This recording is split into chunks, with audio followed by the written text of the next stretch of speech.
શું જમ્યા પછી તમારું પેટ તરત જ ફૂલાઈ જાય છે? લગ્ન પ્રસંગમાં કે પછી સ્વાદિષ્ટ વાનગીઓ જમ્યા પછી તમારે પેન્ટના બટન ખોલવા પડે છે કે પછી ટી શર્ટ બહાર ફૂલાઈ જાય છે? જો તમે વર્ષોથી ગેસ માટેની ગોળીઓ ખાતા હો, જેને એન્ટાસિડ અને ગેસની ગોળીઓ કહેવામાં આવે છે, એ ખાવા છતાં પણ તમારો ગેસ ત્યાં જ હોય, તો સમજી લેજો કે તમે માત્ર ને માત્ર લક્ષણોને દબાવી રહ્યા છો, મૂળથી આ રોગ મટી શકતો નથી. મિત્રો, આજના વિડીયોમાં હું તમને જણાવીશ કે આ ગેસ બનવાનું મુખ્ય કારણ શું છે અને એને કઈ રીતે સરળતાથી ઘરે મટાડી શકાય છે. નમસ્કાર મિત્રો, વિડીયોમાં આગળ વધતા પહેલાં મારી આપને નમ્ર વિનંતી છે કે તમે કોઈપણ રોગથી પરેશાન હો અને વિચારતા હો કે એમાં આયુર્વેદ દવા લાગુ પડશે કે નહીં મળે, મારો આ રોગ આયુર્વેદથી ઠીક થશે કે નહીં થાય, તો મહેરબાની કરીને અમારી આ જ યુટ્યુબ ચેનલ, ફેસબુક કે ઇન્સ્ટાગ્રામ પેજના બધા જ વિડીયોને શાંતિથી જુઓ. તમને એવા હજારો દર્દીઓના વિડીયો મળશે કે જે લોકો આયુર્વેદથી સાજા થયા છે. તમારો આત્મવિશ્વાસ વધશે અને તમે કોઈપણ રોગ માટે આયુર્વેદ સારવાર કરવા માગતા હો તો તમે અમારો સંપર્ક પણ કરી શકો છો. અમે ઓનલાઈન અને રૂબરૂ બંને રીતે દવા કરતા હોઈએ છીએ. નમસ્કાર મિત્રો, હું છું doctor Vishal Pandya, MD Ayurveda physician, Panchakarma specialist, Sanjivani Ayurveda hospital, Gandhidham, કચ્છથી. આયુર્વેદના મહાન ઋષિ મહર્ષિ વાઘભટ્ટે પોતાની અષ્ટાંગહૃદય સંહિતામાં સ્પષ્ટ લખ્યું છે કે રોગાઃ સર્વેપી મંદે અગ્નો, એટલે કે શરીરમાં દરેક પ્રકારના રોગ જે છે એ મોટે ભાગે પાચન શક્તિ નબળી હોવાને કારણે થાય છે. જ્યારે આપણી પાચન શક્તિ નબળી હોય છે ત્યારે આપણે જે કાંઈ પણ ખોરાક કહીએ છીએ એ પૂરતા પ્રમાણમાં પચી શકતો નથી, જેને કારણે પેટ અને આંતરડામાં ખોરાક સડે છે અને એ આંતરડામાંથી જે છે એ વાયુ ઉત્પન્ન થાય છે, આમ ઉત્પન્ન થાય છે. આ જે આમ છે એ એક પ્રકારનો ઝેરી પદાર્થ છે કે જે વાયુ, પિત્ત અને કફ ત્રણેયને ઉત્પન્ન કરે છે. અને ખાસ કરીને જ્યારે આ આમ એટલે કે પચ્યા વગરનો સડેલો ખોરાક આંતરડામાં વાયુને ઉત્પન્ન કરે છે ત્યારે પેટ વાયુથી ફૂલાઈ જાય છે, જેને આયુર્વેદમાં આધમાન નામનો રોગ કહેવામાં આવે છે. આધમાન એટલે વાયુથી પેટનું ફૂલાવું, એટલે કે પેટમાં બનેલો આ વાયુ એ બીજું કાંઈ જ નથી પણ તમારા સડેલા ખોરાકનો ધુમાડો છે. હવે તમને પ્રશ્ન થશે કે આખરે આપણી પાચન શક્તિ એટલી બધી ખરાબ કેમ થઈ જાય છે? મિત્રો, પાચન શક્તિ ખરાબ થવાના અનેક કારણો છે, જેમાંથી આજની રોજિંદા લાઈફસ્ટાઈલમાં થતા કારણોને આપણે જોઈ લઈએ, જેમાંથી 9 મુખ્ય કારણો છે. સૌથી પહેલું કારણ છે વધુ પડતા અંકુરિત કઠોળનો ઉપયોગ. મિત્રો, આજકાલ શહેરમાં આપણે કઠોળનો ઉપયોગ અંકુરિત કરીને ખાવા માંડ્યા છીએ. અંકુરિત કઠોળ જે છે એ પચવામાં ખૂબ ભારે હોય છે, જેને વિરુદ્ધ ધાન્ય આયુર્વેદમાં કહ્યું છે અને રોજ ખાઈ શકવા માટે નિષેધ કહ્યું છે. જો તમે રોજ અંકુરિત કઠોળનો ઉપયોગ કરો છો તો પચવામાં ભારે હોવાથી અને કઠોળનો સ્વભાવ છે કે એ વાયુ ઉત્પન્ન કરે છે, જેને કારણે પેટમાં ખૂબ વાયુ વધી જાય છે અને પરિણામે પાચન શક્તિ પણ ઓછી થઈ જાય છે. બીજું કારણ છે વધુ પડતા કઠોળનો ઉપયોગ. મિત્રો, ઘણી વખત આપણે પ્રોટીન મેળવવાની લાઈનમાં એટલા બધા કઠોળની પાછળ ગાંડા થઈ ગયા હોઈએ છીએ કે આપણે મગ સિવાયના ઘણા બધા કઠોળ, જેમ કે વાલ, પાપડી, ચોળા, આ બધાનો ઉપયોગ વધારી દઈએ છીએ. મગ સિવાયના કોઈપણ કઠોળ જે છે એ પચવામાં ખૂબ ભારે છે, વાયુ ઉત્પન્ન કરનારા છે અને વાયુ ઉત્પન્ન કરીને પછી એવું આયુર્વેદમાં કહ્યું છે અને વિષ્ટંભી કયા છે. એટલે આવા પ્રકારના કઠોળ જો આપણે વધારે પ્રમાણમાં ઉપયોગ કરીએ છીએ તો પેટમાં વાયુને વધારે છે. ત્રીજી વસ્તુ છે બેકરી પ્રોડક્ટ્સનો વધુ પડતો ઉપયોગ.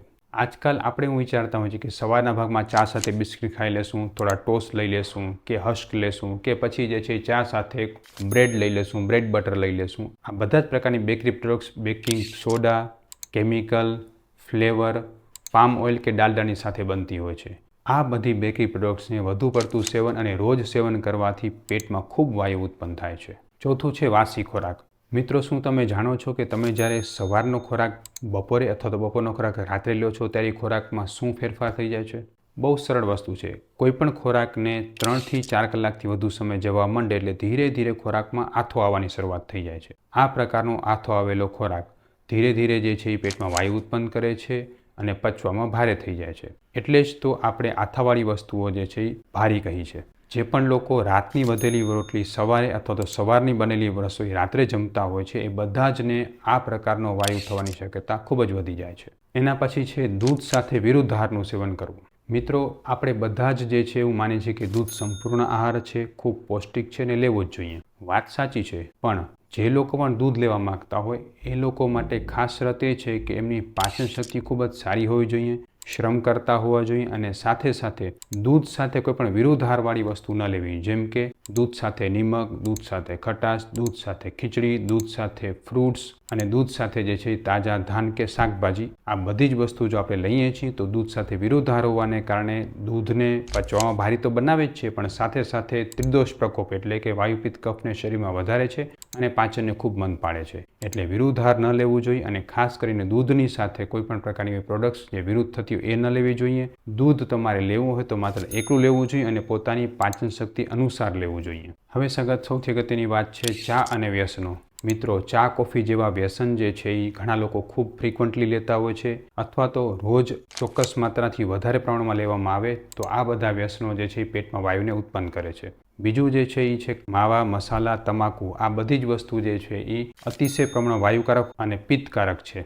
જે પણ લોકોને નિયમિત રૂપથી આવું વ્યસન હોય છે એ લોકોના પેટમાં વાયુ અને પિત્ત વધ્યા વગર રહેતો નથી અને અનેક પ્રકારના નુકસાન કરે છે. સાથે સાથે પાચન પણ ખૂબ મંદ કરી દે છે. રાત્રે મોડા જમવું. મિત્રો, આ એક એવી પ્રકારની કુટેવ છે કે જે લાગે તો સાવ સરળ છે, પણ જેમ જેમ આપણે રાત્રે મોડા જમતા જઈએ છીએ તેમ તેમ આપણું પાચન મંદ પડતું જાય છે. સવારે ઉઠીએ ત્યારે અપચેલો ખોરાક પેટમાં રહે છે, સ્ફૂર્તિ નથી રહેતી ને પેટ પૂરું સાફ નથી થતું. જે પણ લોકો રાત્રે મોડા જમતા હોય એ લોકો રાત્રે વહેલું જમવાનું શરૂ કરવું જોઈએ. અથવા તો જો તમે રાત્રે વહેલું નથી જમી શકતા તો રાત્રે મોડા જમતા હો તો કોઈ પણ ઓછા પ્રમાણમાં ઓછો ખોરાક લેવો જોઈએ.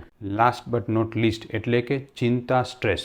મિત્રો, જે પણ લોકો વધુ પડતા ચિંતા અને સ્ટ્રેસમાં રહેતા હોય, જે લોકોને જે છે કોઈ પણ પ્રકારની સતત વ્યથા મનમાં રહેતી, વ્યગ્રતા રહેતી હોય અથવા તો ઉતાવળિયો સ્વભાવ હોય, આ બધા જ પ્રકારની ચિંતા, શોક, ભય, આ બધા જ વસ્તુઓ જે છે એ જ્યારે આપણે મનમાં લઈ આવીએ છીએ, આ બધા જ માનસિક ભાવો જે છે આપણા પાચનને ખૂબ બગાડે છે, ખોરાકને પચતો અટકાવે છે અને પાચન શક્તિ હલકો ખોરાક ખાવા છતાં પણ વ્યવસ્થિત રહેતી નથી. એટલે જે લોકો એવું માનતા હોય કે હું તો એકદમ હલકો અને સરળ ખોરાક ખાઉં છું છતાં પણ મને પચતું નથી, તો એ લોકોએ એ વાત તપાસવી જોઈએ કે શું હું વધારે પડતું સ્ટ્રેસ, ચિંતામાં રહું છું તો પણ પાચન શક્તિ નબળી પડે છે. કારણો તો આપણે બધા જાણી લીધા અને આવા કારણો મેં તમને પહેલાં પણ કહેલા છે. સાચી વાત છે તમારા ઉપાયની. તો મિત્રો, આના માટે આયુર્વેદમાં એક સૌથી સારામાં સારું ઔષધ કહ્યું છે જેને હિંગવાષ્ટક ચૂર્ણ કહેવામાં આવે છે. હિંગવાષ્ટક ચૂર્ણ જમ્યાથી પહેલાં 5 ચમચીથી અડધી ચમચી ગાયના ઘી સાથે મેળવીને ચાટવાથી અથવા તો જમવાની વચ્ચે ગાયના ઘી સાથે ચાટવાથી ખૂબ સરસ રીતે પેટમાંથી વાયુ દૂર થવાનું શરૂ થઈ જાય છે.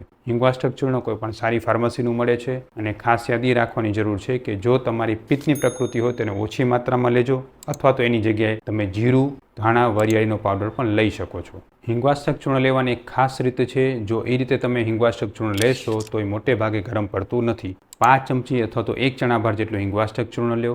એક નાની વાટકીમાં એને કાઢી એમાં સરસ રીતે ગાયનું ઘી મેળવો. આ રીતે જે હિંગવાષ્ટક ચૂર્ણ અને ગાયના ઘીનું મિશ્રણ છે એ જમ્યાના પહેલાં કોળિયા સાથે મેળવીને જમી જાઓ. એના પછી બાકીનું ભોજન લો અથવા તો જો તમને એ રીતે પણ ગરમ પડતું હોય તો તમે જમવાની વચ્ચે લો. થોડું જમવાનું સમાપ્ત થાય પછી હિંગવાષ્ટક ચૂર્ણ કોળિયા સાથે લઈ લો અને પછી બાકીનું જમવાનું લો. આવી રીતે તમે હિંગવાષ્ટક ચૂર્ણનું સેવન કરશો તો પેટમાંથી વાયુ દૂર થશે અને ખૂબ સરસ રીતે જે છે એ પાચન શક્તિ સુધરશે. પણ મિત્રો, એક વસ્તુ યાદ રાખો કે કોઈપણ પ્રકારની આયુર્વેદની દવા એ આ 3 ઉપાય કર્યા વગર નિરસ્ત એટલે કે ઉપયોગી રહેતી નથી. એમાં સૌથી પહેલો ઉપાય છે નવશેકું પાણી પીવું. સવારે ઉઠો ત્યારે નવશેકું પાણી પીવું જોઈએ અને આખા દિવસ દરમિયાન 2 થી 3 વખત નવશેકું પાણી પીશો તો પેટમાં વાયુ નહીં રહે અને વાયુ છૂટવાની શરૂઆત થઈ જશે. બીજું, જમ્યા પછી વજ્રાસનમાં બેસવું અને થોડું ચાલવું.